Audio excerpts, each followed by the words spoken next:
Hello বন্ধুরা, আমি আশিক আর আপনারা দেখছেন আশিক গ্যালারি। আজকে আমি 50 পয়সা কমিউনিটিভ কয়েন নিয়ে কথা বলবো। এর মধ্যে কোন কোন কয়েনগুলো রেয়ার আছে, কোনগুলো স্কেয়ার আছে বা কোনগুলো কমন আছে, আর এদের বর্তমান বাজার মূল্য কী আছে তা সেগুলো নিয়ে কথা বলবো। সো দেখে নেওয়া যাক। মোবাইল স্ক্রিনে যে কয়েনটি দেখতে পাচ্ছেন, এই কয়েনটি একটা কমিউনিটিভ কয়েন 50 পয়সার। আর এই কয়েনটির নাম হচ্ছে রিজার্ভ ব্যাঙ্ক অফ ইন্ডিয়া। 1985 সালে রিজার্ভ ব্যাঙ্ক অফ ইন্ডিয়া এই কয়েনটিকে 3টে মিনিটে মিন্ট করে, বোম্বে, ক্যালকাটা অ্যান্ড হায়দ্রাবাদ। এই মেটাল আছে কপার নিকেল, ওয়েট আছে 5 গ্রাম, সাইজ আছে 24 mm, শেপ আছে সার্কুলার।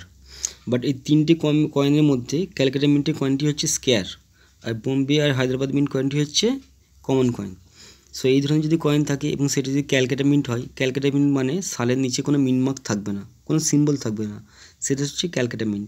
তা ক্যালকাটা মিন্টের কয়েন হলে এই কয়েনটির বর্তমান বাজার মূল্য ফাইন টু ইউএনসি কন্ডিশনে ওর 150 থেকে 300 টাকা পর্যন্ত। সেকেন্ড কয়েনটি হলো ন্যাশনাল ইন্টারগ্রেশন। এই মুদ্রার নাম ন্যাশনাল ইন্টারগ্রেশন। 50 পয়সা এই কমোডিটিভ কয়েনটি আরবিআই 1982 সালে মিন্ট করে। এই মেটাল আছে কপার নিকেল, ওয়েট আছে 5 গ্রাম, সাইজ আছে 24 mm, শেপ আছে সার্কুলার।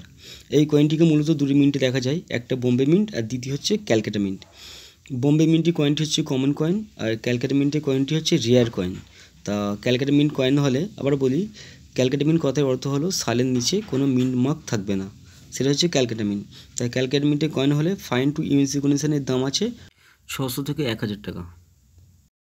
থার্ড কয়েনটি হলো ফিশার্স। এই মুদ্রার নাম ফিশার্স। 1986 সালে রিজার্ভ ব্যাঙ্ক অফ ইন্ডিয়া এই কয়েনটিকে 3টে মিনিটে মিন্ট করে, বোম্বে, ক্যালকাটা অ্যান্ড হায়দ্রাবাদ। এর মেটাল আছে কপার নিকেল, ওয়েট আছে 5 গ্রাম, সাইজ আছে 24 mm, শেপ আছে সার্কুলার। এখানে বোম্বে মিন্টের কয়েনটি হলো কমন কয়েন, আচ্ছা ক্যালকাটা মিন্টের কয়েনটি হলো কমন কয়েন, আর হায়দ্রাবাদ মিন্টের কয়েনটি হলো কমন কয়েন। এই কয়েনের কোনো ভ্যালু নেই। এই ধরনের কয়েন থাকলে মানে সেটা কালেক্ট করে রেখে দিতে পারেন। এখন এগুলো স্কেয়ার ক্যাটাগরিতে যায় না, এগুলো কমন কয়েন আছে। এই কয়েনগুলো খুব একটা দাম নেই, তবু রাখতে চাইলে ওই 50 পয়সা কয়েন হয়তো 20-30 টাকা দিয়ে কিনতে পারে। নেক্সট কয়েনটি হলো জওহরলাল নেহরু। 1964 সালে আরবিআই এই কয়েনটিকে দুইটি ভার্সনে মিন্ট করে, একটা হচ্ছে ইংলিশ ভার্সন, একটা হচ্ছে হিন্দি ভার্সন। মোবাইল স্ক্রিনে যে ভার্সনটা দেখতে পাচ্ছেন এটা হচ্ছে ইংলিশ ভার্সন, আর একটা আছে এই যে ভার্সনটা দেখতে পাচ্ছেন এটা হচ্ছে হিন্দি ভার্সন। যাক, এর মেটাল আছে নিকেল, ওয়েট আছে 5 গ্রাম, সাইজ আছে 24 mm, শেপ আছে সার্কুলার।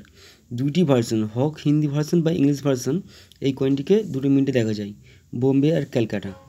যে কোনো মিনিটে কয়েন হোক না কেন, এই কয়েনগুলি খুব কমন কয়েন। এই কয়েনের দাম ফাইন টু ইউএনসি কন্ডিশনে 50 টাকা, তার বেশি না। নেক্সট কয়েনটি হলো গ্রো মোর ফুড। এই কয়েনটা 1973 সালে আরবিআই দুটি মিনিটে মিন্ট করে, বোম্বে অ্যান্ড ক্যালকাটা। এই মেটাল আছে কপার নিকেল, ওয়েট আছে 5 গ্রাম, সাইজ আছে 24 mm, শেপ আছে সার্কুলার। আর হোক বোম্বে মিন্ট বা ক্যালকাটা মিন্ট, এই কয়েনগুলি কমন কয়েন। এই কয়েনের দাম হচ্ছে ফাইন টু ইউএনসি কন্ডিশন 20 থেকে 50 টাকা। নেক্সট কয়েনটি হলো 50 ইয়ার অফ ইন্ডিপেন্ডেন্স। এটি 1997 সালে reserve bank of India Bombay, Calcutta, Hyderabad আর নয়ডা এই 4টি মিনিটে মিন্ট করে। এই কয়েনে মেটাল আছে ফেরাটিক স্টেনলেস স্টিল, ওয়েট আছে 3.79 গ্রাম, সাইজ আছে 22 mm, আর শেপ আছে সার্কুলার। বাট এই 4টে মিনিটের মধ্যে ক্যালকাটা আর হায়দ্রাবাদ মিন্ট এই দুটি কয়েন হচ্ছে স্কেয়ার ক্যাটাগরির মধ্যে আসে। আর ক্যালকাটা মিন্টের কয়েন হলে এই কয়েনটি ইউএনসি কন্ডিশনের দাম আছে 300 টাকা, আর হায়দ্রাবাদ মিন্ট হলে এই কয়েনটির দাম আছে 100 টাকা।